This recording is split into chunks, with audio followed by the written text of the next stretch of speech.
Perseverar é permanecer firme quando tudo parece desabar. E continuar crendo quando o mundo inteiro já duvida. E manter a esperança quando o coração está cansado, né? Devemos sempre permanecer firmes na fé, perseverando. Os irmãos lembram quando Jesus estava vindo no mar, era noite, e o mar ficou bem revolto, chovendo, e os discípulos estavam ali, né? Estavam todos eles, estavam os 12, tudo apavorado. Imagine, né? Imagine, não tem como, né? O mar já com muita chuva, tempestade, e você num barquinho com 12 pessoas, fica desesperado. E aí, eles avistaram um homem vindo, andando sobre as águas à noite. E Jesus não estava no barco. Jesus mandou eles ir primeiro. Aí eles ficaram vendo aquela imagem do homem vindo andando. Tenta imaginar, Wagner. Aquele homem vindo andando em cima das águas, né? Não dava para perceber que era Jesus. E aí eles ficaram apavorados. Até um deles falou, né? Que era o demônio.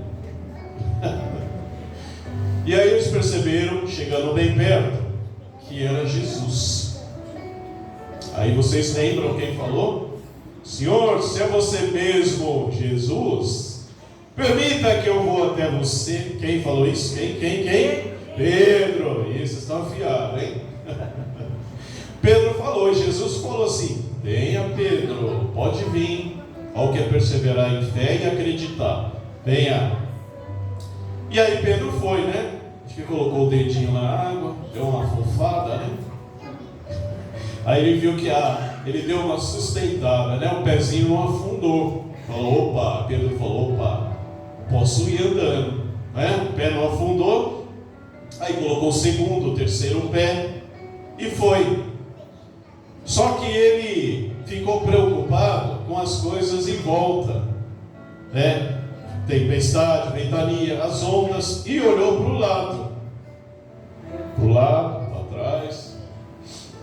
E aí ele começou o quê? A afundar. Duvidou, né? Aliás, essa história de olhar para trás, a gente já conhece muito bem. Nós tivemos ali a mulher de Ló, que olhou para trás e acabou virando uma estátua de sal. E Pedro praticamente repetiu a situação. É por isso que quando buscamos a salvação e andamos em fé, não devemos fazer assim, ó. É andar assim, ó. O que significa olhar para o lado? Sabe o que significa, meus irmãos? É tentar dar uma voltinha lá fora no mundo e depois voltar para o caminho de Jesus. Hoje eu estou na igreja, hoje eu estou agradando a Deus. Semana que vem você está numa festa, bagunçando, bebendo com os amigos, dando uma voltinha fora para ver como é que estão as coisas no mundo. E aí o que vai acontecer com o irmão? Vai acontecer o que aconteceu que nem Pedro. O irmão vai afundar, com grandes possibilidades de sair de perto do caminho de Jesus, perto da sua salvação. O pastor sempre tem pregado aqui que o próprio diabo, ele não está de brincadeira, ele não está brincando, ele não dorme, ele não descansa, ele não vacila. A Bíblia fala em 2 Pedro que ele está como um leão procurando a quem devorar. E o pastor já tem falado aqui que o leão, ele ruge, ele é pesado, ele não gosta de correr muito, porque ele cansa logo. Então ele busca presas fáceis para poder devorar. E o irmão costuma ficar na igreja, escutando a palavra, tudo, ótimo, maravilha, mas vai olhar para o lado, vai dar uma voltinha lá no mundo, e ele vai ver. Porque você pertence a Cristo. O irmão pertence à salvação. Muitas pessoas hoje em dia já perderam a sua salvação. Muitas pessoas hoje em dia já estão tão contaminadas no mundo aí fora, que se você chegar para elas e falar assim, abre a sua mão da sua vida aí fora, para que você seja salva por Cristo Jesus, ela vai olhar para você, nos seus olhos, e vai dizer, hoje eu não consigo. Então muitas pessoas, infelizmente, já está comprometida a sua salvação. A perseverança é indispensável na vida de um cristão, meus irmãos, porque a jornada da fé é marcada por desafios que testam nossa constância, né? Veja na Bíblia se algum servo de Deus, servos e profetas, tiveram as suas vidas fáceis. Não tiveram. Todos eles tiveram desafios, todos eles tiveram que provar algo para Deus, todos eles tiveram a sua fé provadas. Reis, estudamos muito sobre aqui, né? Sobre a vida de Davi.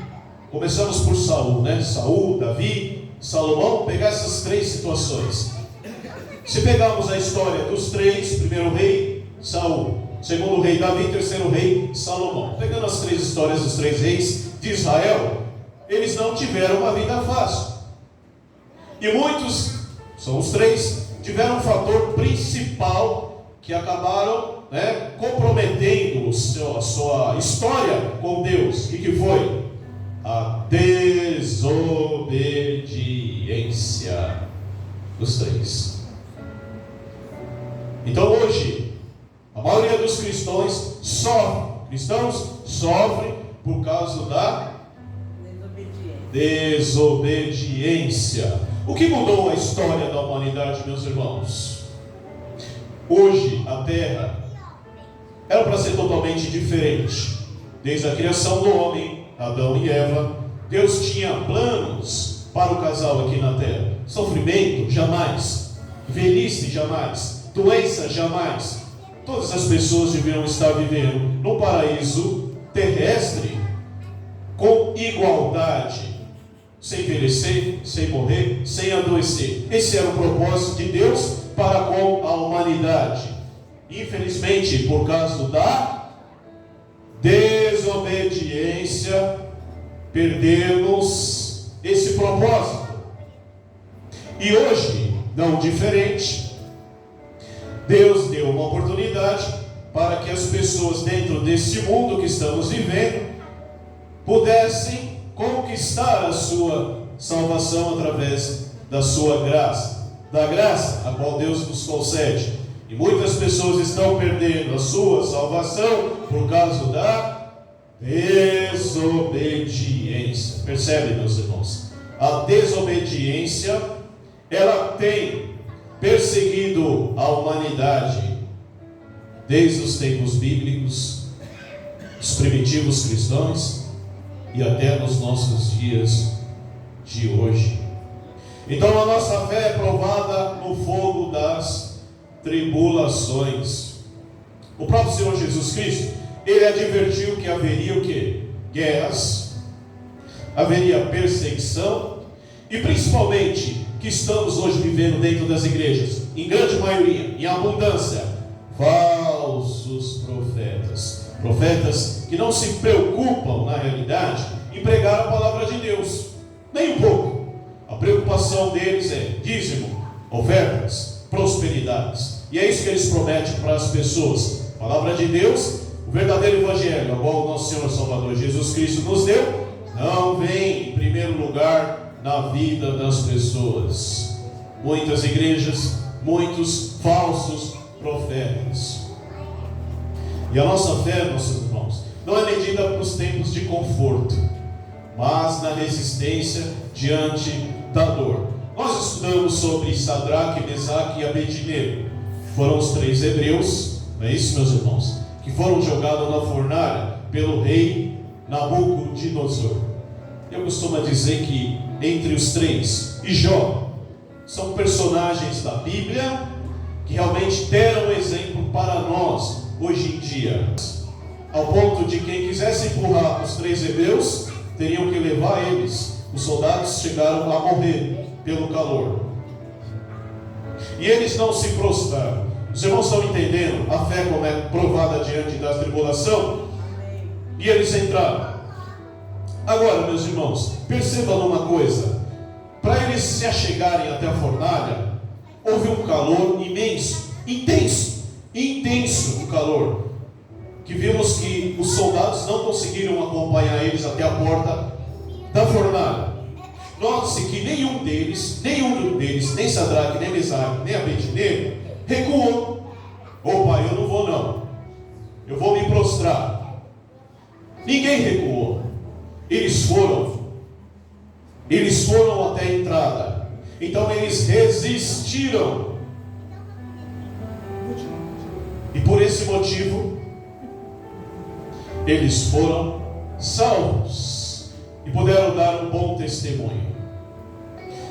Os irmãos já chegaram perto de uma grande fogueira, calor, uma fogueira bem alta. Não é muito quente, mas ele tem que se afastar. E eles sentiram esse calor. E eles não se afastaram. O que eu quero dizer para os irmãos: como reagiremos quando as tribulações, esse calor, esse fogo, quando vier testar a nossa fé, como reagiremos? Essa é a questão, né? A fé que não suporta a prova não é fé, é apenas emoção disfarçada de crença. A fé que não suporta, que não prova, não é fé, é apenas emoção disfarçada de crença. Digo que hoje em dia, pelo menos dentro do nosso país aqui, todos nós temos o livre-arbítrio. Todos nós temos o livre-arbítrio de sair de casa e adorar quem quisermos, seguir uma denominação a qual quisermos. Não tem lei que venha nos afastar disso.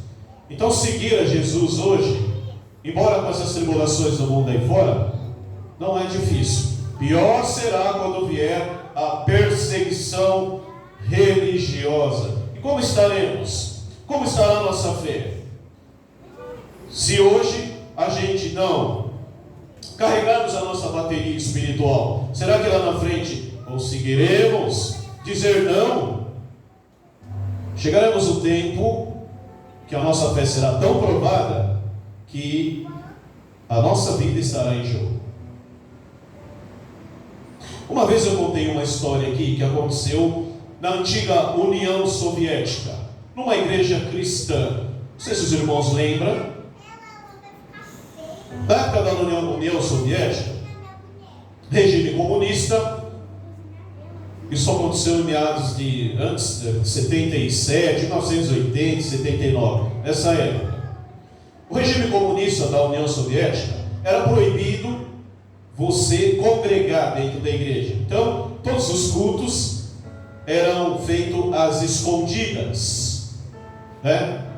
E os irmãos estavam ali reunidos, escondidos, até que apareceram os soldados soviéticos e entraram dentro da igreja e automaticamente o culto parou. Todos ficaram apavorados quando viram os soldados soviéticos, porque perceberam que havia grandes possibilidades deles serem presos, uma vez que era um regime comunista e era extremamente proibido a reunião cristã, estarem reunidos ali adorando a um Deus.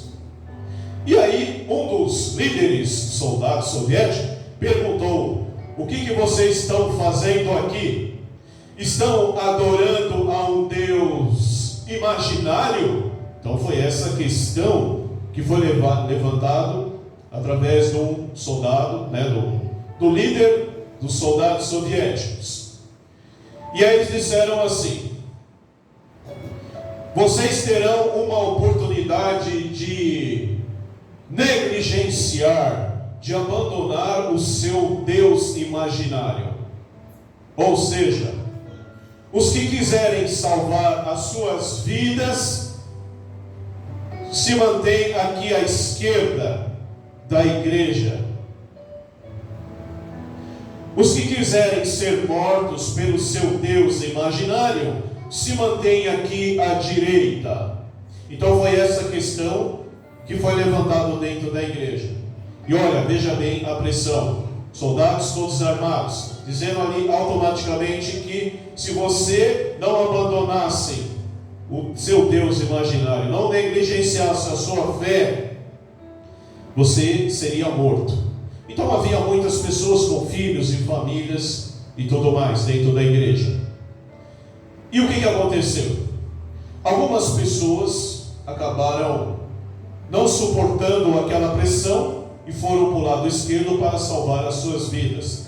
E nota-se, eram pessoas com famílias, pai, filho, mães, né?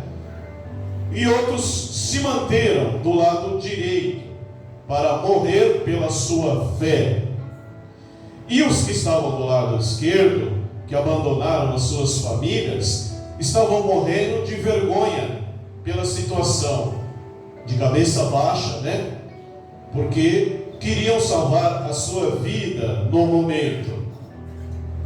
E aí eles pediram os soldados pediram para aquelas pessoas se retirarem para fora da igreja. Fala, bom, já que vocês negligenciaram a fé de vocês e negaram ao seu Deus imaginário, vocês estão vivos, ficarão vivos, permanecerão vivos. Pode sair para fora da igreja, pois os que ficarem aqui, os que ficaram, perderão a sua vida. E aí, as pessoas saíram, todas envergonhadas por ter abandonado a sua fé, abandonado a sua família, e saíram para fora. E aí, eles foram surpresos, né? O que ficaram surpresos, por quê?